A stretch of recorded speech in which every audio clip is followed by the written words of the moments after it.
Z100 drone operation tutorial.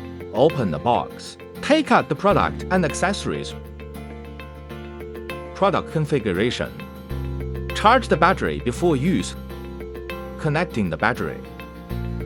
Connect the power supply. Red light is on when charging.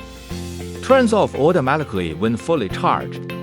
Pre-flight preparation. Installing the drone battery. Install the remote control batteries.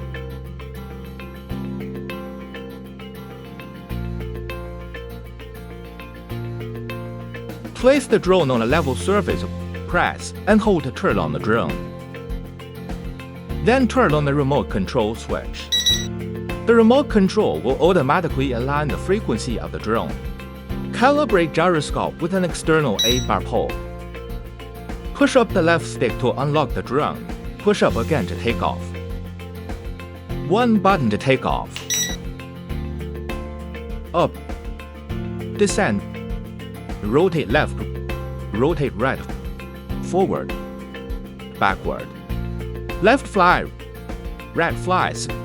Speed switching. 1 beep for low speed. 2 beeps for medium speed. 3 beeps for high speed. Press the roll button and flick the right analog stick. The drone will roll 360 degrees. Click on the fine-tune button to enter fine-tuning. If the drone is tilted to the left, it will be adjusted to the right. If the drone is tilted forward, it will be adjusted backward. Click to turn on hovering. Drone will automatically fly in circles. Press and hold the emergency stop button, and the drone will cease flight. 1 button to land. Replace the airfoil. First, remove the propeller from the arm. Pay attention to the app marking. Install the corresponding propeller.